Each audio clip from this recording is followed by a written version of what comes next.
आप देख रहे हैं केकेडी न्यूज।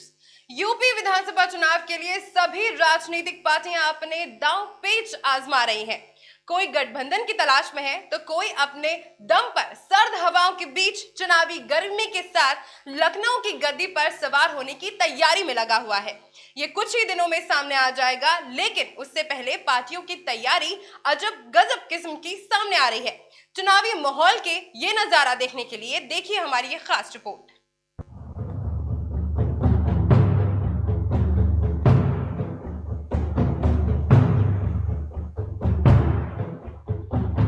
सर्द हवाओं के बीच चुनावी गर्मी बढ़ गई है। सभी राजनीतिक दल अपने दांव पेच आजमा रहे हैं। कोई गठबंधन की तलाश में है तो कोई सर्द हवाओं के बीच चुनावी गर्मी के साथ लखनऊ की गद्दी पर बैठने की तैयारी में है। कुछ दिनों में ये सामने आ जाएगा, लेकिन उससे पहले ही पार्टियों की तैयारियां सामने आ रही हैं। कुछ उनके बयानों से, कुछ उनकी गीतों से और इतना ही नहीं, कुछ अपने वादों से तो कुछ उनके द्वारा किए गए कार्यों से। इन विधानसभा चुनावों में वाराणसी के लोगों की बात करें तो बेरोजगारी और महंगाई के साथ साथ लोग जाति धर्म से उठकर वोट देने की बात कर रहे हैं, लेकिन जनता और उनकी पार्टी के सामने खड़े नेता जो जाति के नाम पर टिकट बांट रहे हैं और धर्म के नाम पर लोगों का मन बहला रहे हैं। इस समय चुनावी मौसम चल रहा है और सभी की निगाहें उत्तर प्रदेश चुनाव पर हैं। इस बड़ी चुनावी लड़ाई में कहा जाता है कि लखनऊ की सत्ता पाने के लिए पूर्वांचल के रास्ते से गुजरना पड़ता है। पूर्वांचल में जो जीतने के लिए यानी कि लखनऊ की गद्दी को जीतना होता है। तो आइए आज हम बात करेंगे पूर्वांचल के वाराणसी की, जहां चुनावी मौसम गर्म हो गया है। गर्म क्यों ना हो, क्योंकि ये प्रधानमंत्री नरेंद्र मोदी का संसदीय क्षेत्र है और सभी पार्टियों की नजर में यहाँ की विधानसभा क्षेत्र है, क्योंकि यहाँ के विधानसभा क्षेत्र को विपक्षी दल जीतकर वो सीधे प्रधानमंत्री और लोकसभा चुनाव पर निशाना साधते हैं और यही वजह है कि यहाँ मुकाबला दिलचस्प होने वाला है। देखते हैं कि किस पार्टी ने अपने उम्मीदवार उतारे हैं और पार्टियों की क्या तैयारी है। टिकट बंटवारे की बात करें तो अभी तो उत्तर प्रदेश विधानसभा चुनाव के 7वें चरण में वाराणसी में मतदान होने हैं और सभी पार्टियां अपने उम्मीदवारों का नाम घोषित कर रही हैं। नाम जारी करने के लिस्ट में सबसे आगे कांग्रेस, जिसने अपने 2 उम्मीदवारों का नाम घोषित किया है।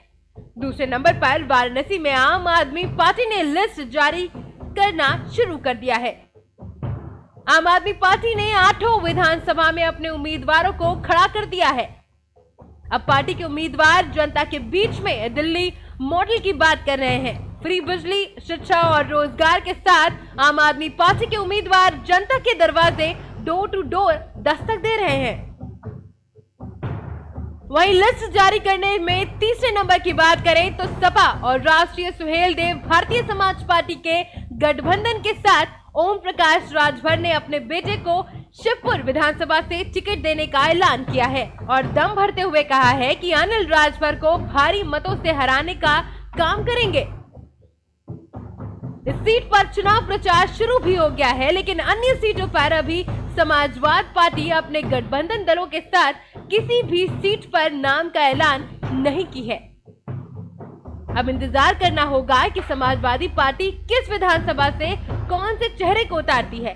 समाजवादी पार्टी 300 यूनिट बिजली फ्री, महिलाओं को पेंशन एवं अन्य अपने चुनावी वादों के साथ जनता के बीच में जा रही है। साथ ही सरकार की नाकामियों को गिराने का काम भी करती नजर आ रही है।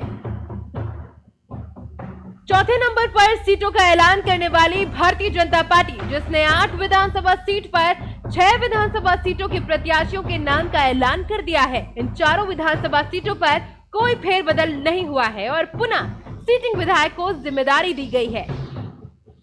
भारतीय जनता पार्टी पूरे जोरों शोरों के साथ चुनाव प्रचार में लगी हुई है।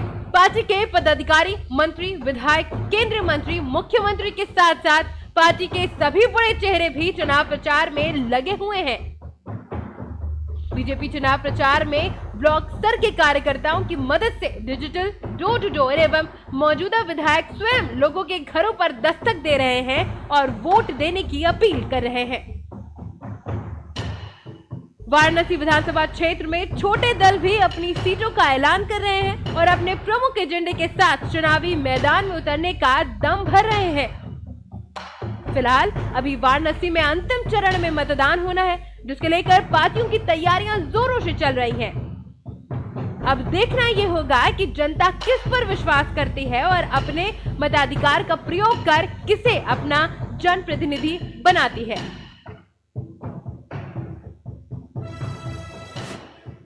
इस खबर पर फिलहाल बस इतना ही। देश और दुनिया की तमाम खबरों के लिए बने रहे हमारे साथ और देखते रहे खबरों की दुनिया।